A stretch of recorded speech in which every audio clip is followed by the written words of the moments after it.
안녕하세요. 김동섭입니다. 5월 10일 아침 시작하도록 하겠습니다. 오늘 새벽에 끝난 미국 시장은 하락 마감했죠. 다우는 소폭, 나스닥은 한 0.6% 정도 하락하는 모습이 있었습니다.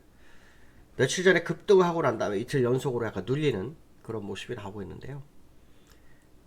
미국 시장은 지금 지표를 기다리고 있죠. 오늘 밤에 발표되는 소비자 물가지수, 4월 소비자 물가지수를 기다리고 있습니다.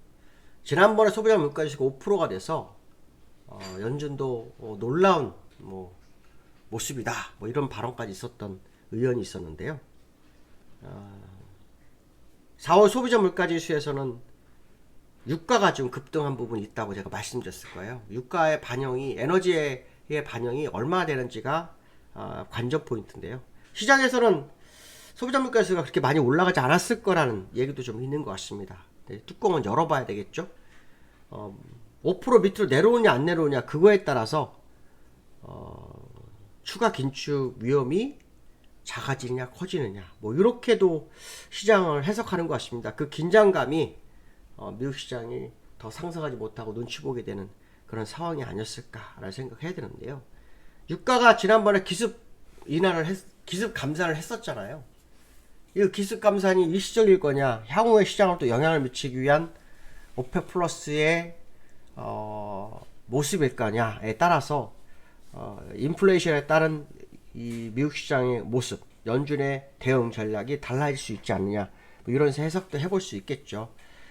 시장에서는 금리나 7월이나 11월 가능성을 제기했던 사람도 있지만 물가가 잡히지 않으면 어렵다 이런 얘기를 연준 내에서 하죠. 연준은 인플레이션이 2%까지 내려오는데 걸리는 시간이 2년은 좀 필요할 거다 이런 얘기도 하고 있습니다. 2년이면 상당한 기간이죠.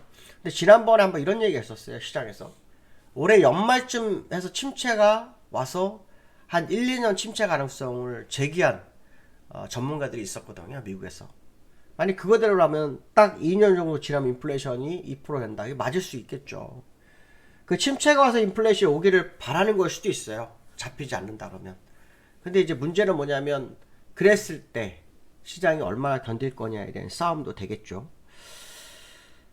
두 번째로 미국 시장에는 부채 한도 협상 얘기가 있어요. 부채 한도 협상인데 옐런이 연일 6월달까지 부채 한도 상한을 높이지 않으면 디폴트 가능성이 있다라고 언급을 하고 있는데요. 민주당과 백악관은 협상이 불가하다고 하죠.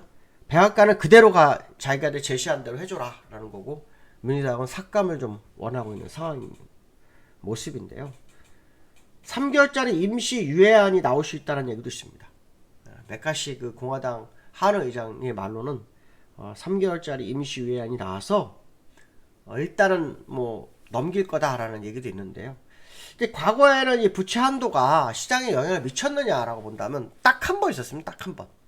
딱 한 번 있었는데 그 당시에 그 그러니까 신용평가기관에서 신용등급을 강등치면서 미국이 한번 급락을 했던 적이 있었죠. 그렇지만 바로 회복했어요. 왜냐하면 어차피 이걸 안 해주면은 미 정부가 올스톱인데 안 해주는 거 이상하잖아요.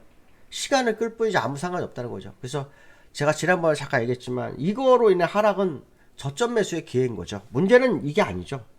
아까 말씀한 것처럼 물가나 인플레이션으로 인한 은행의 위기, 금융권 위기 이런 것들이 나왔을 때가 더 문제가 된다. 이런 해석을 해보실 필요성이 있고요. 지금 실적 시즌이잖아요. 루시드가 분기 손실을 냈다고 하네요. 그래서 큰 폭이 5% 정도 하락했고 큰 폭으로 분기 손실을 내서 5% 정도 하락했고 페이팔은 실적은 예상되는데 연간 수익 감소에 대한 가이던스가 시장을 하락시켰다 이렇게 보입니다. 그래서 대표적으로 기업들이 그렇게 좋은 상황은 아닌 모습이 요 근래는 나오고 있는 상황이었고요. 거기에 이제 다가오는 소비자 물가지수에 대한 발표, 그걸 기다리는 시장의 모습이 미국 시장을 약간 흔들었다. 이렇게 해석을 해보시면 되지 않을까 싶어요.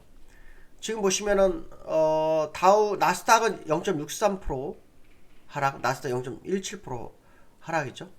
다우는요. 나스닥이 0.63%, 다우가 0.17%. 차트를 좀 보실 필요성이 있겠죠. 일단 월봉은 음봉이 나왔지만 더 봐야 될 것 같고요. 며칠 전에 장대 양봉을 하는데 그거를 다시 절반 이상 되돌리는 상황이죠. 그렇죠? 절반 이상 되돌리는 상황이고요. 나스닥 같은 경우에는 지금 여기를 못 넘어가고 있다. 제가 몇 번 말씀드렸는데 그 상태의 모습이 지금 지속되고 있는 상황이다라고 보시면 될 것 같습니다. 그래서 지금 현재 상황으로는 주가가 사실 여기하고 여기에서 추세가 깨지는 자리를 두 번 살려냈어요. 근데 과거 사례를 보면 이렇게 살려내서 가지 못하고 그러면 급속하게 빠지는 경우가 많거든요. 그래서 세 번째 다시 캔들을 이탈하려는 후행 스팸 모습이 나오고 있는데 오늘 밤 확인해 봐야 되겠죠. 오늘 밤 소비자 물가지수 5 밑으로 가느냐 아니면은 에너지에 대한 영향을 받아서 6까지도 올라가느냐. 과거에 그 한 달 동안 그 원유 가격 평균가가 80불을 넘었을 때는 소비자 물가지수가 6을 넘어서 있었다는 거죠. 물론 시간이 달라서 좀 다를 수 있겠지만 그 가능성도 한번 열어두고 볼 필요성이 있지 않을까 이렇게 말씀드리고 싶고요. 두 번째는 전문가들이 1,300원 중반이 상단이라는 리포트가 있더라고요. 그래서 한번 좀 읽어봤는데요. 신용 리스크가 발생하지 않는다면 연말쯤에는 1,300원 밑으로 갈 수도 있다. 이런 얘기도 하고 있더라고요. 근데 저는 조금 생각이 달라요. 지금 우리나라 시장에서 이 환율을 내리는 재료는 두세 가지 정도밖에 없어요. 하나는 뭐냐면 미국의 금리 인상을 중단하는 거죠. 그래서 금리 인하 쪽으로 가는 거, 아니면 우리나라가 금리 인하 쪽으로 가든가, 뭐 이런 식의 모습 외에는 환율을 못 내려요. 일단 금리 쪽에서는요. 두 번째로는 통화수합이에요. 한미 통화수합. 한일 통화수합은 항상 어떤 경우에 생겼느냐, 한미 통화수합 이후에 나오는 한일 통화수합이 있을 때만 그 한일 통화수합이 시장에 영향을 미치는데, 이번에 미국과 일본과 외교 속에서 이 두 가지가 없었어요. 그러면 환율을 누를 수 있는 재료가 소진된 거고, 그 기대감 때문에 며칠 전에 환율이 확 밀었던 그런 상황이 있었거든요. 그 다음에 외환수합인데, 외환수합은 이제 시장에서 의미가 없어지기 시작했어요. 외환수합은. 환율을 보시면 이게 외환수합이었고요. 여기서 이제 일본과 우리가 통화수합이 가능성에 대한 얘기가 나왔죠. 여기서. 그래서 밀었는데 그냥 지나가 버렸어요. 그렇게 되면 오늘 오를 수도 있죠. 어저께 역외환율에서 1326원 정도에 마감했던 걸로 제가 봤거든요. 1326원. 네, 지금 현재 1324원이요. 그러니까 어제보다도 오르는 상태인데요. 본장에서의 흐름을 보시는 게 좋을 것 같고, 환율을 누를 상황이 없는 것 같습니다. 근데 이제 제가 우려되는 건 뭐냐면, 미국에선 달러를 찍고 일본에서 엔화를 찍는데 굳이 왜 환율 송화사업을 안 해줄까요? 조금 줘도 상관없는데요. 무제한으로 찍을 수 있는 애는 아닌가요? 솔직히 이해가 안 됩니다. 왜 안 해주는지에 대해서 고민이 굉장히 많습니다. 무역 적자를 이용해 가지고 자기들이 이익을 좀 보려고 하나요? 뭐 그런 생각도 들기도 하고요.